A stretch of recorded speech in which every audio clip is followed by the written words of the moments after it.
running through the security checkpoint with a pistol and a shotgun at the Correspondents Dinner. Yeah, did you see immediately after that happened, everyone's like, all right, this was a setup. This was a setup. Almost nobody online believed it whatsoever. That whole Venezuela Maduro raid kicked off and we kidnapped Maduro out of Venezuela. It turns out one of the soldiers that participated in that raid made $400,000 off of a poly market bet. And how he did that, he was using sensitive classified military information on the raid to get a competitive edge on these poly market bets. So let me read this off to you. The Department of Justice announced Thursday that Army Master Sergeant Gannon Ken Van Dyke, 38 years old, has been arrested and charged with using classified military information to profit on poly market. I mean, the company's been struggling pretty bad. You know, like Arthur was saying, they're in their second Chapter 11 bankruptcy in a whole year. And then on top of the rising fuel costs with the Hormuz Strait and everything, they've kind of really accelerated their demise to the point where, you know, they could go to liquidation at any moment, meaning they need to start selling off everything. And once you start liquidating, obviously that airline is out of business or goes out of business, and you know, a lot of jobs are lost.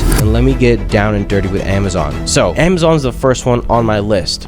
What did I talk about? I want to say 2 episodes ago. You talked about them being primed for a massive AI integration. I did. I talked to them about being primed for a massive AI integration and also being poised to be one of the biggest companies that's going to reap the biggest rewards from AI integration. Welcome back to another episode of The Market Take, breaking down what's happening around the world in the markets and in crypto. And if you like being informed about this kind of stuff, please consider subscribing to our channel. And if you do watch our content and you're not sure if you're subscribed, please double check. A lot goes into making these videos, and we get super motivated when we see that people are interested. So yeah, thank you. Guys, welcome back to another episode of The Market Take. We did skip last week, but we are back. Let's fill you guys in on what's been happening. A couple crazy things happened, huh? So the date today is April 27th. It is flying by, guys. Let's fill you guys in on everything going on. What's up, Justin? What's up, man? You know, first things first. I've decided this week that no more war talk, okay? I'm over talking about the Strait of Hormuz. Done. I'm over talking about, you know, Ukraine, Russia, Israel, Lebanon. I'm done talking about it. We're trying to veer away from it. But, you know, obviously if it's something like super major that's like, you know, that's you know, new and unfolding, then yeah, we'll cover it. But I mean, all you need to know is, you know, just as expected, the Strait of Hormuz is still closed and peace talks have gone to shambles again. But anyways, who saw that crazy man running through the security checkpoint with a pistol and a shotgun at the Correspondents Dinner? Yeah, did you see immediately after that happened, everyone's like, all right, this was a setup. This was a setup. Almost nobody online believed it whatsoever. In what way? Like literally, like every piece of content that I saw on what happened, like whether it be on X, whether it had been on Instagram, the whole comment section was like, set up before midterms. I know the timing of everything is kind of crazy, but I don't know. I don't know what to. I guess we could go down the rabbit hole. But in case you guys don't know what we're talking about, on April 25th, 2 days ago, a 31-year-old suspect named Cole Thomas Allen from Torrance, California. He was a teacher and he was also a self-proclaimed video game designer. Actually. He allegedly made it past multiple security checkpoints at the Correspondents Dinner at was it at the White House? Is that the White House? Yeah, it is at the White House. And you know, all sorts of people were there. Dana White was there. You know, Erica Kirk, obviously the president and his cabinet. You know, Kash Patel. Everyone was there at the Correspondents Dinner. Yep. And this guy. This guy managed to, you know, bypass multiple security checkpoints with 2 guns and a knife, right? A shotgun, a pistol, a knife. And he ran past the first checkpoint. And then when he got to the second checkpoint, He managed to fire off one round at a Secret Service agent, struck him in the bulletproof vest, and then he also sustained some bullet wounds, but he didn't die, and he quickly got tackled, and he is in custody. But if you watched the video, did you see the video at all? No. I mean, I'm just curious how he got past the first checkpoint. Dude, that's the big argument right now. People can't believe that's why the comment section is just having a field day. It's like, all right, dude, really? Well, it's either one, set up like you said, or two, a serious lapse in security when it comes to like access and everything like that. I mean, let's keep it real. Trump hasn't had for out of all the presidents, Trump's administration, and especially Trump, seem to be getting a lot of close calls. Like people are getting way too close for comfort, right? Whether it be, I mean, remember what happened at Mar-a-Lago 2 months ago, right? Of that guy trying to storm the gate. Yeah, from the golf course, right? Yeah. And then you had obviously the other Charlie shooting Kirk, where it hit him in the ear. That Charlie Kirk thing happened. And then so you almost wonder if this is just like their narrative that they're trying to portray for this guy or what? I don't know, dude. And then you also had another shooting right after the one that grazed him in the ear at Mar-a-Lago. I will say, and we've spoken about this on many episodes, is they've portrayed hate towards this person. So we already know that people are just kind of loopy as is, especially right now. People are at all-time loop. Yeah. So, people are just kind of crazy right now, man. They will do anything. Did you just see, out of nowhere, Neon almost got, jumped and shit on the street? People are just kind of wilding out right now. No one really cares. No one cares. I mean, well, I don't know if you watch Neon a lot, but he gets pretty out of pocket, and sometimes he does deserve what's coming to him. Yeah. That guy talks crazy for how little and scrawny and malnourished he looks. Kind of like a Jack Doherty or whatever that was his name. Yeah, he's the worst too. Oh my god, I can't. That's maximum brain rot. If you're scrolling on TikTok, that's when you've hit peak brain rot when those people start popping up. Anyways, but yeah, I mean, this guy left a manifesto too. And he sent it to his family, and it expressed his grievances against the Trump administration, and he basically admitted to targeting a bunch of officials. Now, did he think out his plan pretty well? Obviously not. I don't know what he was thinking, that running through a bunch of security checkpoints was gonna do anything, but I mean, he made it past a couple, but still. That would have been a short-lived thing regardless. But yeah. This is so random, but for some reason when you said that it was a targeted attack, it just made me think of, and this isn't even on the talking points of the show, but did you see all the scientists that just keep getting Dude, let it rip, man. It doesn't need all the scientists. Hear it. No. I'm just trying to think of the words that we could say. All the scientists that are disappearing and showing up unalive, over 10 in the U.S. and now all of a sudden it's happening in China, and it's all the scientists. It's all space scientists and health scientists. They're just getting whacked off. Not like that. It's crazy, dude. I could one, I could go a whole rabbit hole down what I call the CIA kill list. It's an actual kill list, where people that previously had a lot of exposure to classified files or work or whatever, and then they separate themselves from it, and then they turn it, and then they become a huge risk to this classified information. So it's basically the people that have sensitive information to U.S. nuclear and aerospace research, and basically from the Department of Energy and from the Department of War. All of a sudden, within 2 months, 10 of them unalived. Yeah, China, unalived.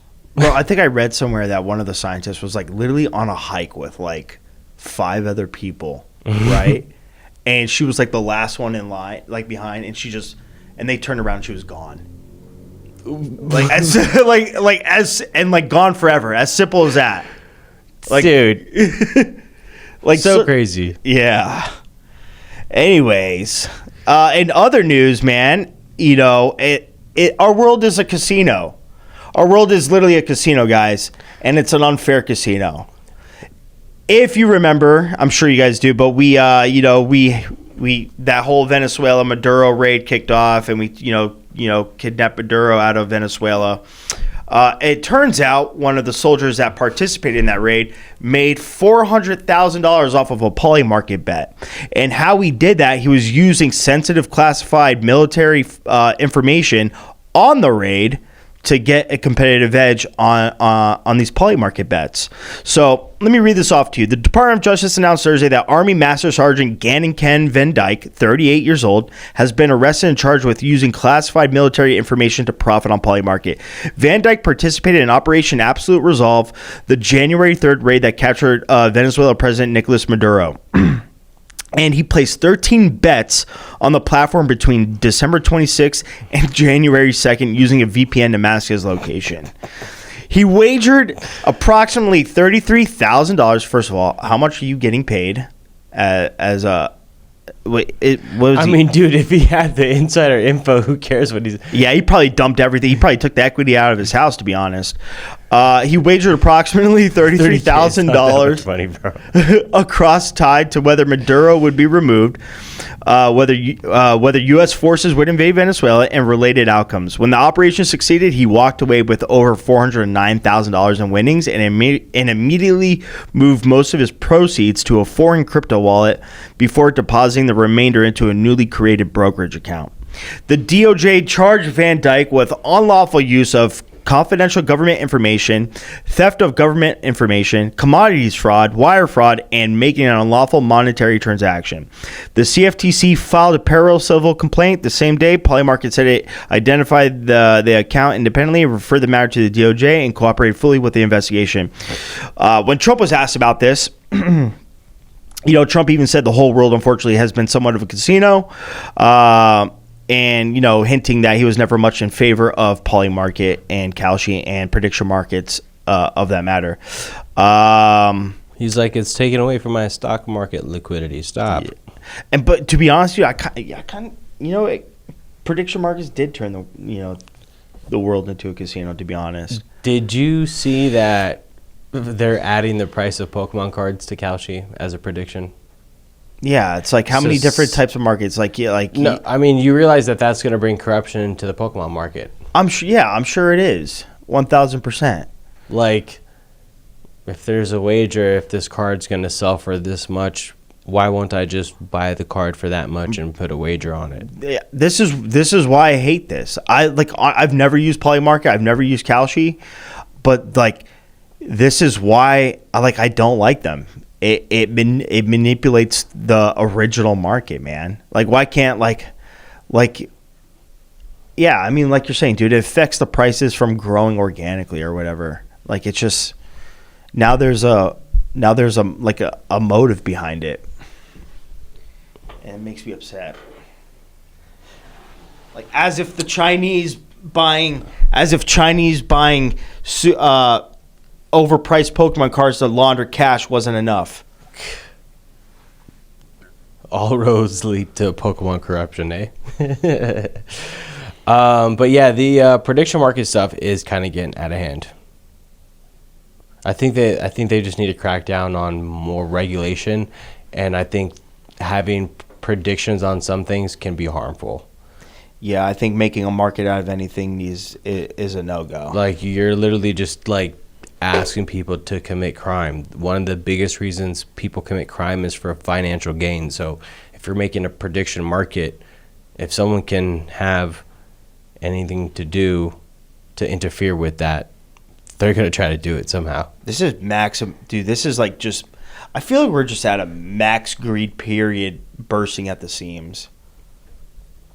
Max greed and people are just pieces of shit. Sorry, I know, just kind of crazy out of left field. everything goes back to Pokemon. Have you guys seen these people literally killing themselves at the Pokemon drops? Like, someone just got shot at a Pokemon drops, and these people getting jumped over Pokemon drops. We're losing our marbles. Like, man. people are just all time shitty. Yeah. I mean, I don't know. I feel like society is going to break in half. Well, Pretty soon. I mean, you might be right, because Meta is cutting 8,000 jobs because of AI. Amazon's cutting jobs. Tons and tons of companies are cutting jobs. The job reports were terrible. And what's crazy is that they're not spending that money. They're literally recycling all that money into AI spending instead, and just letting go of people. And we'll get into more detail when we go over some earnings stuff, especially with the Amazon side. But Thursday, Meta announced that it's going to lay off approximately 8,000 employees, which is about 10% of its staff. Can you imagine how much money it's going to save? A internal memo stated the reason is, we are doing this as a part of our continued effort to run the company more efficiently and allow us to offset the other instruments we're making. And they have not publicly said it, but Zuckerberg is what's called a CapEx. We went over what a CapEx is in the last episode. Just a quick summary. A CapEx is basically a budget that a company is going to set aside to invest into new technology, for example, like AI, and ways to make the company more efficient. So the way that Meta is getting their CapEx budget is by cutting their employee workforce. So they're cutting 10% of their staff basically to invest more money into the AI spending. And Justin, I actually just saw that you actually put in the CapEx number. So Meta spent $72 billion in CapEx spend in 2025. And just to show you where they're going to be in 2026, guys, they're estimating to spend between 115 to 135 billion dollars in 2026. So about a 30 to 40% plus increase in what they're going to spend in AI and future tech. You know, pretty soon I feel like job report data is going to be irrelevant. Mm-hmm. Like it's going to be a metric that we're not going to care for anymore, right? Oh, what's the unemployment rate? What's this rate? I don't think it's going to matter anymore the more AI develops. I think they're going to find a different metric that's going to be more meaningful as times move on, and to, like, you know, go along with the times, possibly. In the short term, I definitely think it's going to matter, because in the short term, if more and more jobs are cut quarter after quarter, year after year, in the short term, we're going to have a recession because people aren't going to have jobs. Now, in the long term, it's going to have to make a different kind of because, well, I don't know, how much more different is it going to be? Because I truly think that once we get over this slump of, you know, jobs being evaporated, there's going to be more jobs created, an age of abundance created, more social events, more health events. We're already seeing that shift change into more connected events. Non-tech stuff. We're seeing more concerts pop up out of nowhere, more festivals pop up out of nowhere, more and more fitness events pop up out of nowhere, more health and spa stuff. And if you guys saw the data for our generations and the two generations that have came after us now, are alcohol sales are down almost 40%. So I think it's going to be a lot of more human IRL stuff, less tech stuff. It's crazy. Like, all these alcohol sales are now that you mention it, like, and this is actually a really good point that you made, dude. I didn't even think about it, right? Like, all of the, like, the social kind of things that you mentioned are becoming very more popular. Like, now that I think about it, like, probably nightlife in Vegas is going to be doing well. Or better. That's why they're saying collectibles are also going up. It's because in an age of abundance where everyone has money, what's cooler? What's more valuable? Yeah. It's, oh shit! Like, dude, this stuff is from 40 years ago. But yeah, this is cool. I mean, that was totally different from what I was saying. But yeah, I mean, no, I do. Well, speaking of collectibles, something else was running, and we'll talk about it once we get into crypto. But yeah, collectibles, collectibles are doing their thing. But like the social gathering type of things, like festivals, nightlife, whatever, dinners, this, that, events, social events, those are, people are going to be desperate for that connection. And I think hospitality is one of the few industries that are not going to be really heavily affected by AI. I mean, what happened after the pandemic? Everyone became like kind of introverted. Everyone stays inside. Everyone is super disconnected. In a world where we have all this social media, statistically speaking, we are the most loneliest and disconnected that we've ever been, based on multiple studies and proof. Two things that I can kind of say is when farming was such a big thing and then turned a lot more industrial, and we had all of these things to farm way easier, machinery, this and that, lots of farmers lost their job, and that whole kind of industry like imploded. But then an age of abundance came, that food was cheaper, it was easier to plant, it was easier to farm, this and that, different jobs arose. The same thing happened with the assembly line, right? When cars started to get put together by robots. Yes, that killed jobs at first, but then it created more technology and created an age of abundance after that. So it's kind of always how these cycles go when there's massive tech, right? So like look, what's going to happen is Meta also closed down 6,000 different job positions, engineering jobs, and data admin jobs. So when us as entrepreneurs or creators in the future want to make companies, right? What stopped so many creative people? It's not having the money to build the websites, not having the money to build the tech, not having the money for this software or this bot. But now when you can do all that and you have the power to do all that, it's going to allow people to be as creative as possible. Like, look what we just talked about with the Pokemon shit. Like, how I solved a problem for myself in 3 hours. I solved a huge problem. People are going to be able to think about problems and be able to solve them on the fly. I think it's going to create a massive boom. And yes, I think in the short term it is going to suck. It is going to take away a lot of jobs. But the survival of the fittest is always how this world has been. Yeah, I think it's a booming now. Like it's starting to rumble up a little bit. People are creating more than they I think. Yeah, I mean, people are creating right now. Yep. It's not in super mass stage. But yeah. Speaking of more insider trading, it's so what seems to follow Trump is bullets and insider trading. Yeah. So yeah, Spirit Airlines is in its second Chapter 11 bankruptcy. Before you continue, who here has used Spirit? Who here has flown Spirit before? In the comments. So don't be embarrassed to say if you have. I've used Spirit. What the hell? I have.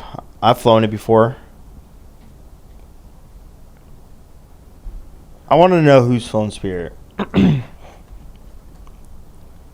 Me, never had any issues. Died once. I've had less issues on Spirit than I have on Delta. I've had, dead ass.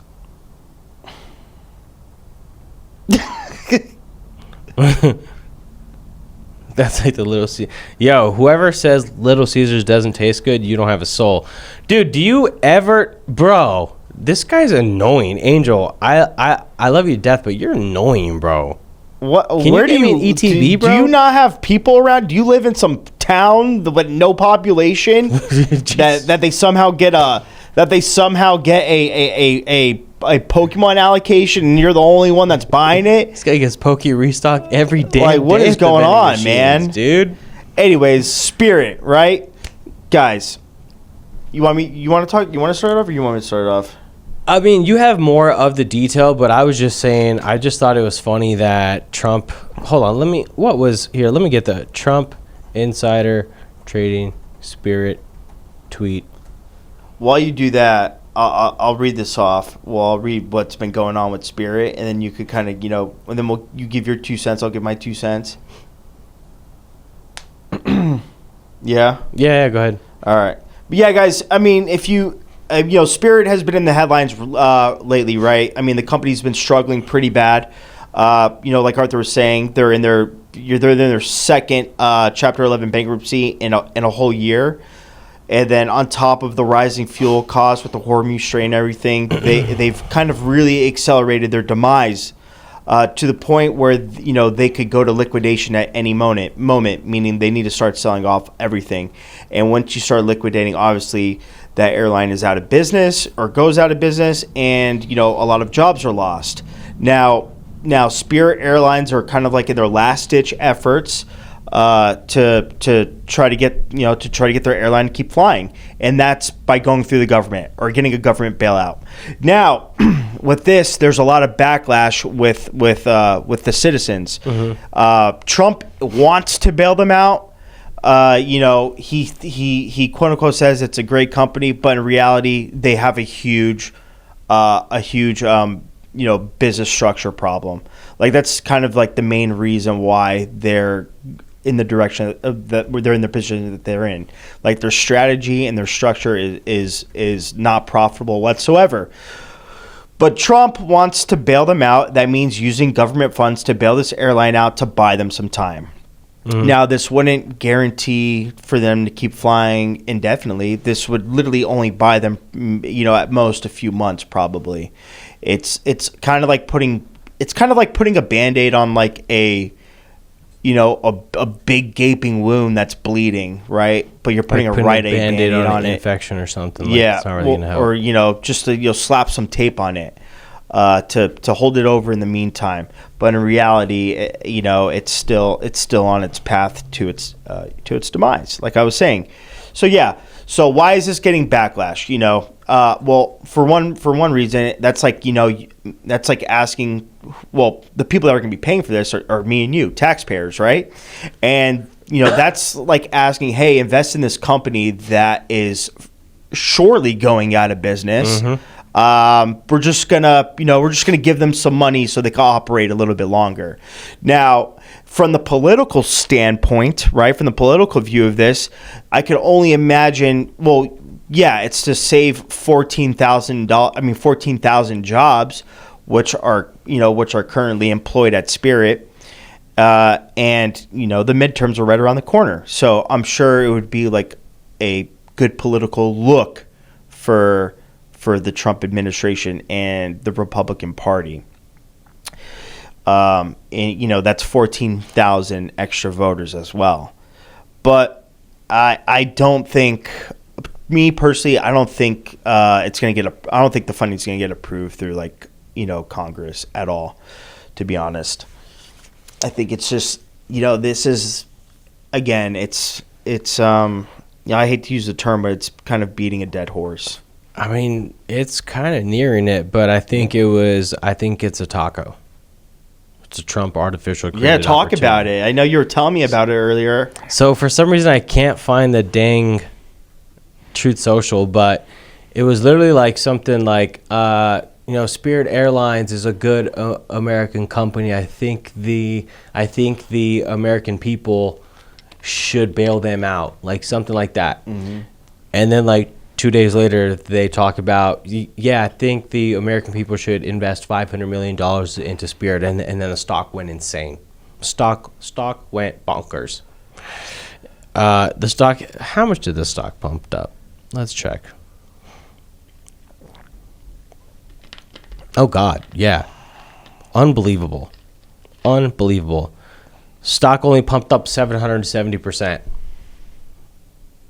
Yeah, that's a taco right there. If that's not a taco, I don't know what a taco is. That is a taco. That is a taco with everything on it. It's both. It's a taco effect, and it's a, honestly, him and his team are scalping Spirit right now. They're scalping Spirit until it dies. That's exactly what's happening. I'm sick to my stomach, dude. But, man, I don't know. Listen, I obviously I don't wish 14,000 people to lose their jobs. I obviously don't.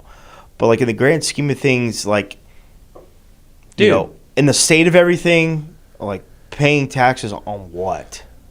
On some corporate airline giant? Yeah, but why do we have to bail them out? Exactly. Okay, who's gonna bail out my business if we go out of business? Well, are you gonna hit up Trump bail out my bit? You think he's gonna do it? Yeah, what the fuck? He probably won't even respond.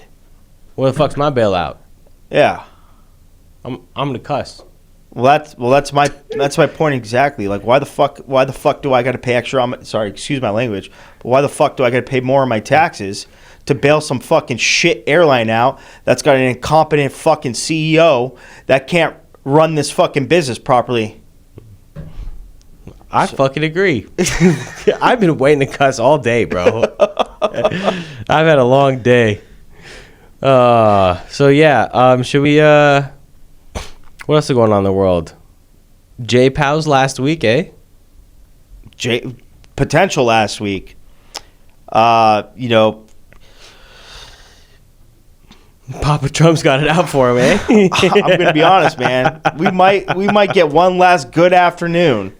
And I feel like that's going to be the strongest good afternoon you're going to ever fucking see. You know, guys. One last meme. Yeah.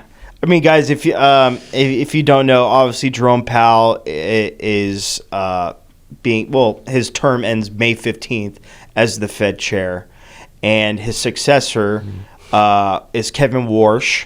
Well, highly likely to be Kevin Warsh. He just had his Senate confirmation hearing last week, I think. Yeah, last week. But, you know, they want to move quickly in the process. And the Senate says they're ready to move forward. So this coming Wednesday, it could be Jerome's last FOMC meeting. And, you know, one last good afternoon. And I just want him to say some wild shit. Dude, I want to see fire. Guys, who is in the chat 2020, 2021 circa era? Maybe even early 2021, when all the memes were basically of J Powell saying fuck your puts, this and that, and then had all there was. Dude, the amount of times we've said Pokemon on today's show is crazy, but there was even this Pokemon card that said it was 100 power, and it said fuck your puts. Oh, man. Good stuff. But, yeah, I know Trump is ready to get this guy out of the office. Trump wants to lower interest rates so he can lower the cost of construction, lower the cost of housing, yada, yada, yada. Let me ask you a question. What's up? Do you think Kevin Warsh is going to dance to Trump's tune? I got to be honest, I don't know a lick about Kevin Warsh. Neither do I. Not a lick. But well, I think Kevin Warsh is going to do a 180 on Trump, though. That's what I think. Watch the fireworks unfold, boys and girls. All right. Yeah. Get into stocks, man. We got to get into stocks. Yeah. All right, guys, let's get into the stock market. So, Tesla, eh?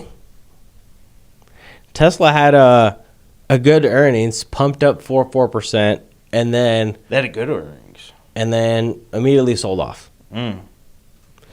So leads me to wonder what's going to happen with Microsoft, Google, Amazon, and Meta, guys.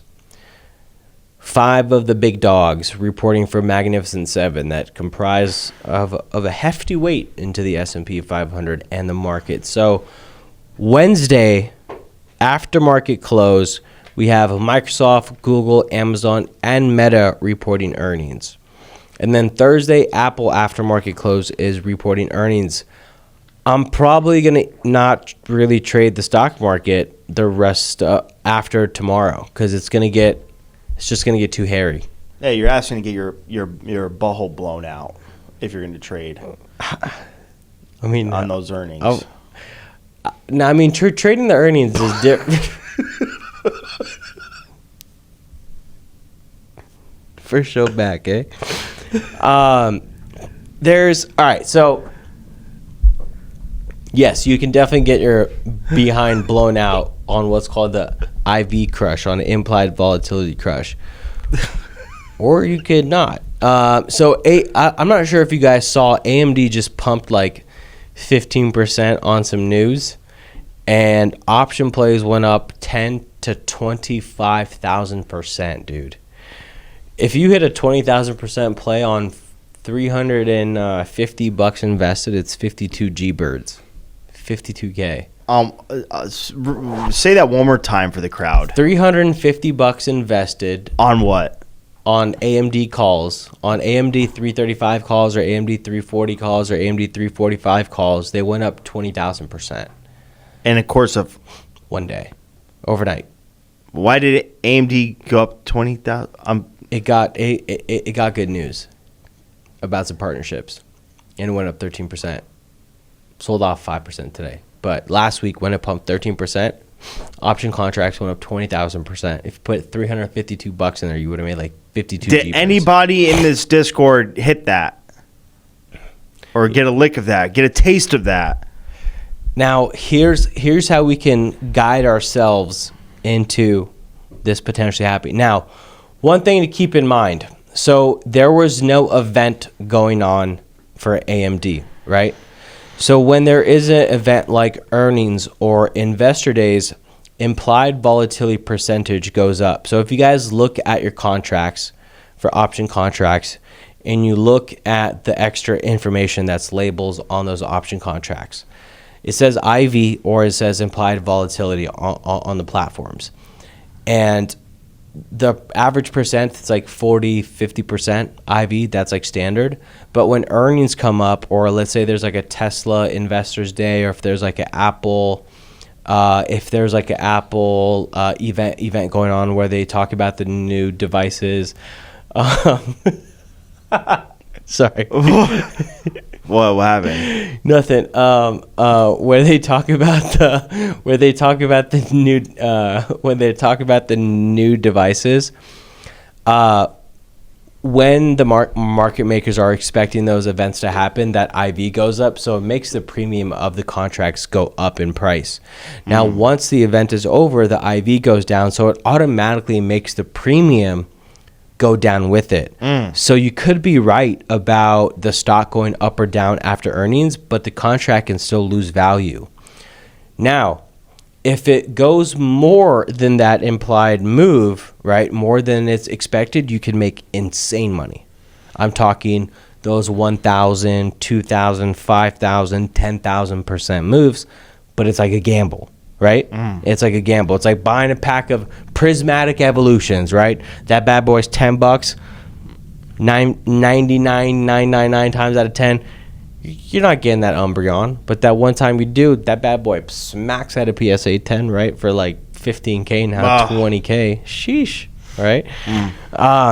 So if you're right, you can make good money. So what's my job for today? My job is here to maybe help you guys make good decisions on the gambles you might want to take this week, because I'm going to dabble. I think I'm going to gamble on Amazon. I like Amazon. But I'm going to strategically gamble on Amazon. So let me break it down to you guys, all right? Let me break it down just the Mag 7. Now, we do have some other big names like SoFi, that's this week. eBay's this week. Roblox is this week. Chevron, which could be good. Exxon, which could be good because it's gas. And then next week, we got big dogs, Palantir. We got AMD next week. We got MicroStrategy next week. PayPal next week. Disney next week. Uber next week. Novo Nordic next week, which is huge. But let me talk about the Mag 7 stocks, and let me get down and dirty with Amazon. So Amazon's the first one on my list. What did I talk about? I want to say 2 episodes ago. You talked about them being primed for a massive AI integration. I did. I talked to them about being primed for a massive AI integration, and also being poised to be one of the biggest companies that's going to reap the biggest rewards from AI integration, because a lot of what Amazon does is the redundant tasks, right? Yeah. Especially in the inventory, in the warehouses. It's all the people, they get an order, they go, okay, column C3, that's where this item is. Column DF, that's where this item is. That's how stuff is packed. Yeah. Robots, AI is going to take that over. Their Needs to. their delivery trucks are going to be all autonomous. All those drivers are going to lose jobs. Sorry, but it's going to happen. Amazon is poised to cut out so much of their staff and so much of their work to AI. It's going to be massive. That's why Amazon also, out of all the other companies, has the biggest CapEx budget for AI this quarter. How much is it? Over like 150. Over like $180 billion in CapEx. Wow. So think about this, guys. Amazon is investing more money in AI than Facebook will next quarter, than Google will next quarter, than Microsoft will next quarter. And Microsoft is going to be the leading AI top dog. They thought Amazon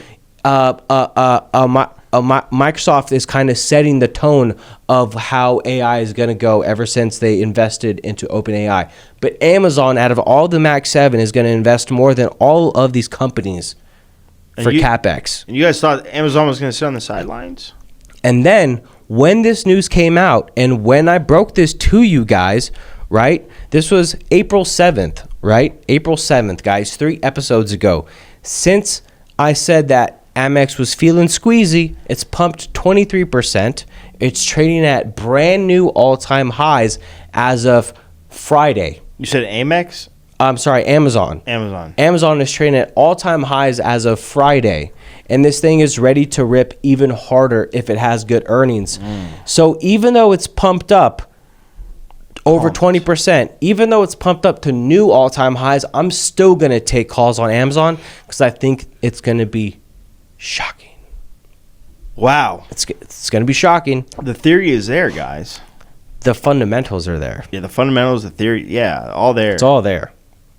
It's all there. So that is my hot take, right? Especially with their AWS growth, the AI cloud growth. Guys, you guys know AWS is one of the leading cloud storage companies in the world.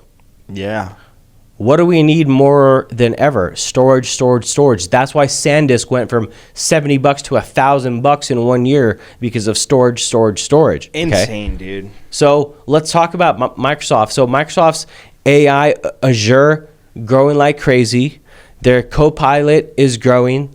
Their AI infrastructure demand is growing. But the issue that they're watching is the CapEx, because they CapEx way too hard before. So they actually have to drop down on their CapEx, guys. And they need to prove that all the money they spent on CapEx, which was a lot, right? Because like I said, Microsoft was on the forefront of it, right? They started investing in AI before. I'm sorry, not really before, but they started to invest heavy into AI before the other Mac 7. But now they have to pay those early adoption fees, which is what Apple is really good at, is waiting for the competition to spend as much money, and then they do it. Let's talk about Meta too, guys. So we just talked about Meta on the world news. Why Meta? Not only did they lay off 10% of their staff, they delisted over 6,000 positions at the company. So they're technically kind of laying off more because they said, hey, we just cut 10K jobs and we actually don't need 6K jobs, right? So pretty impressive stuff. It's dropped 25%. No, over 30% from all-time highs. It has recovered 25%. They haven't missed their sales expectations since 2022. So if the ad growth stays hot and expenses are controlled, which we know they are, Meta can be a huge boom as well, guys. I think Meta is going to be my second favorite play right behind Amazon, and Meta and Amazon are going to be the only two that I have calls open through earnings and I gamble on. And I'm going to be a sick puppy and get this week's expirations, because it's either going to 0 or it's going a 10x. Wow. Either 0 or 10x. Wow. I like that risk to reward. What's that premium looking like? Have you looked already? I'll tell you right now. Oh God, I bet that you're gonna say some dumb number. No, it won't be, because it's this Friday expiration. So True. This Friday is, boys and girls, it's May 1st. Welcome to the first of the month. This Friday is May 1st. Oh my God, Cinco de Mayo weekend. So you remember I was talking about the average implied volatility? Who remembers that number? Chat? Who remembers what the average implied volatility is for an option contract? On average.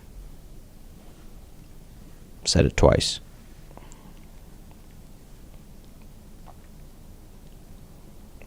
It's the angel typing. 7. What are you just guessing numbers? The fuck? Angel's saying random shit, dude. You're fired. Yes, incremental 50%, 40 to 50% is. This guy said 7. Yes, about 40 to 50%. The implied volatility for this week's option contracts are 90% on Meta, so almost double. So the shit can really hurt or pay out very well. Remember, you guys hear both sides because for some reason the ear just likes to hear the positive. You could get really hurt too and lose 100%, or you could 10x. So you guys should read that book, Think Life and Bets. Anyway, so Google is the other big dog. Kind of flat on Google. I think it's all priced in. Same thing with them. They're going to be talking about Gemini. I think Google's AI is kind of out of the race at the moment. You know, I think Claude is outperforming Gemini. ChatGPT is outperforming Gemini. Where Google is winning is again in their storage. But I don't think they're really gonna measure up in terms of AI capabilities to the other players right now. Google takes the reins on creative with AI, meaning like video, video, imagery, and stuff like that. Right. But as far as like deep thinking, research, building, no. Yeah, I think they need like really, really strong AI commentary, and what the market is already expecting is strong cloud performance numbers. So they have to say something really, really outlandish and wild for AI and cloud to really spark interest. Otherwise, I do think it's priced in because they are trading high and they're up 20% this month, guys. Come on. For a Mag 7 stock to be up 20% in a month is a big deal. Yeah. And I know I said Palantir is next week, but I want to bring Palantir up in the topic of discussion. Why? We talked about Palantir having a record performance. They did 137% year-over-year growth. Their revenue jumped over 70%, and their guidance for the rest of the year is supposed to be up 61% for the rest of the year. So it is absolutely the monster of fundamentals out of all the stocks. But just remember one key thing. Palantir's valuation, even though they are at 137% growth, the valuation is insane. Last two before I just shut up and we get into crypto, because I know we only got 11 minutes left. Quick fire. AMD are already pumped 15% before earnings, which is next week. They sold off 5% today. If AMD continues selling off into next week, look for AMD to run on earnings. So it should sell off the next week. If AMD keeps pumping the next week, this is not one to touch over earnings. Shopify, May 5th, before market open, has amazing fundamentals. They're improving all around. Really good company. Disney, AI momentum is smacked. Uber, smacked. Starbucks, smacked. We don't need to talk about them. Let's talk about Apple.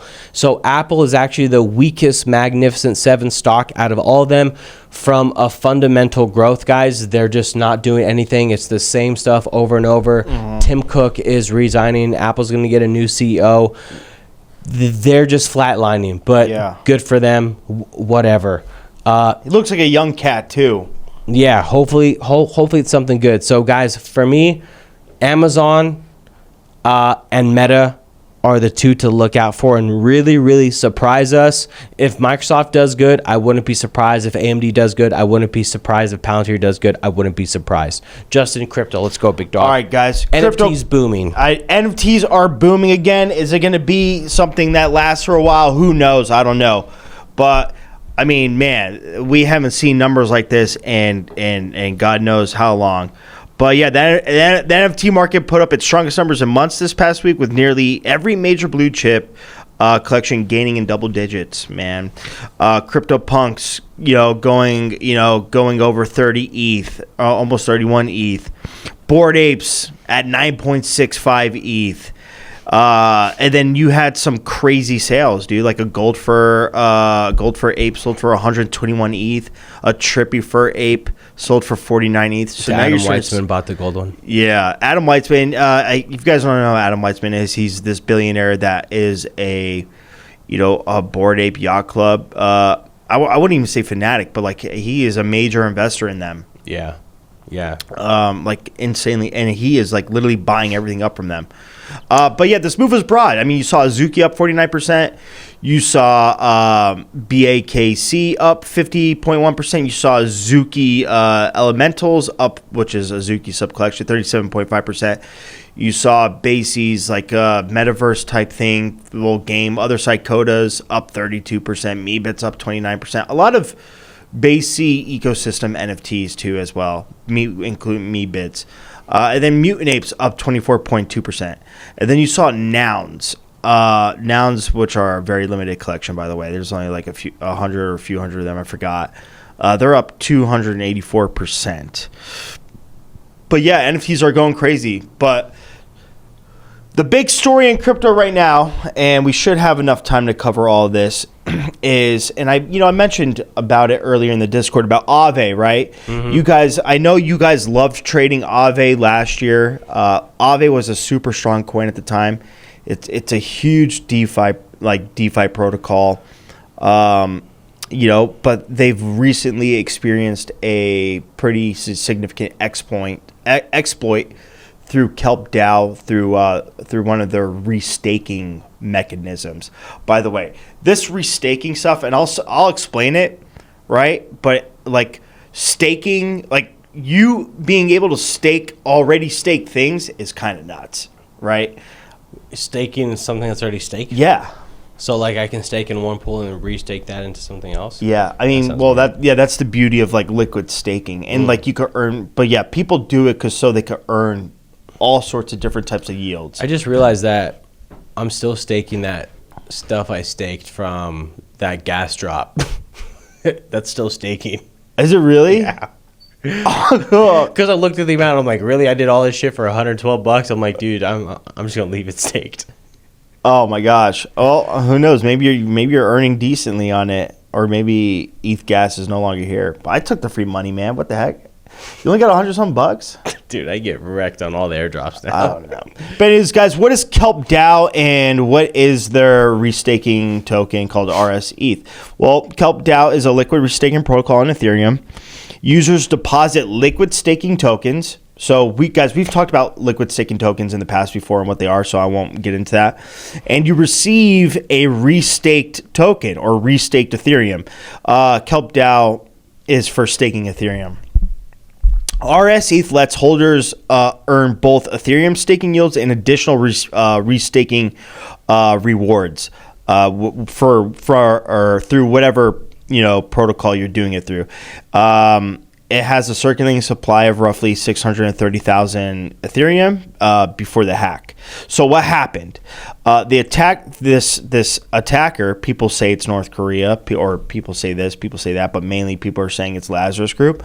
The attacker targeted Kelp DAO's cross-chain bridge, which was built using Layer Zero's Omni-Chain Fungible Token OFT standard. They exploited a misconfigured single verifier setup, a one-of-one decentralized verifier network DVN in the bridge. This allowed the attacker to send a fraudulent cross-chain message that tricked Kelp's contracts into releasing and minting 116,000 RSETH.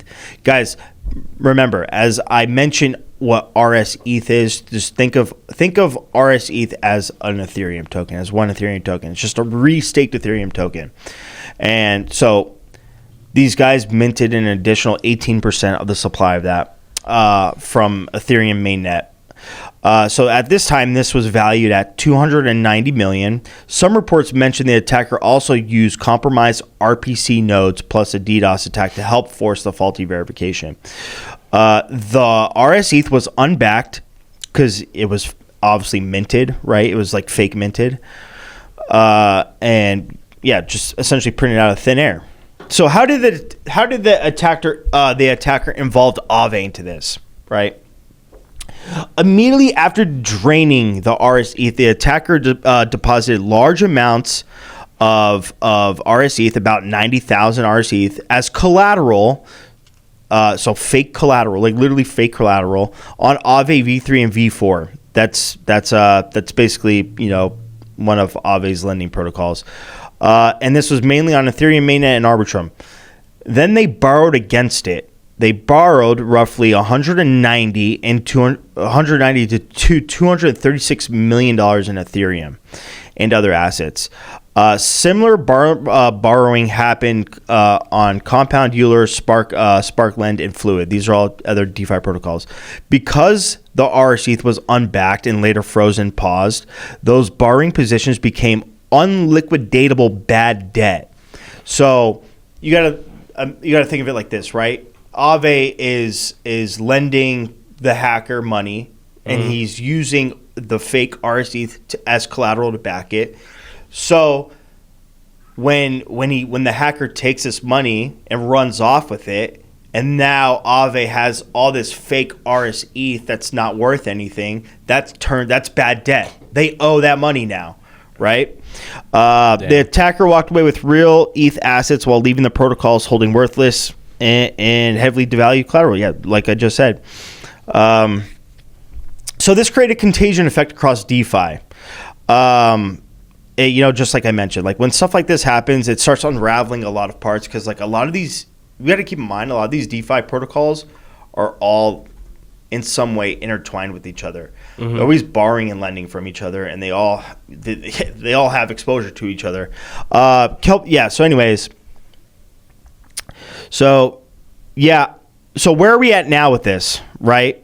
So AAVE has to cover this huge, massive bad debt hole, right, that they need to pay back immediately. And, you know, basically a lot of protocols, including like the Solana Foundation, Lido, EtherFi, Athena. You guys remember Athena? And then even the AAVE DAO itself are kind of just like, you know, lending them money to kind of like bail them out and to kind of just absorb the blow. But if they didn't do that, AAVE could have literally shut down. It might not seem like that much money that I'm saying, but like, yeah, but that starts a cascade effect into everything else. Exactly. So it needed to be a hole that needed to be plugged immediately. But yeah, people think it's North Korea. Lazarus Group. You guys know that infamous hacking group, Lazarus Group. Yeah. They're now. Are you guys now? I actually can I say something on that? Can I say something else? No. Now, as I mentioned earlier, guys, in the Discord. Now, is this an opportunity within itself? Do we think AAVE is gonna go away? Do we think do we think Solana Foundation and all these other all these other protocols want to see AAVE go away? I don't think they do. That's why they're trying to bail them out. So is AAVE cheap right now? Do we buy AAVE's misfortunes to later possibly, gain if and when they recover? It's a gamble, personally. It's something to bet on. That's why I'm not going heavy on it. But I could see that outcome because I've seen it happen before. We just don't have enough time. But yeah, there's like this other thing happening too with it. But basically, when the when the withdrawals of AAVE on USDC or USDT reach like a certain level, like it stops all other withdrawals from happening.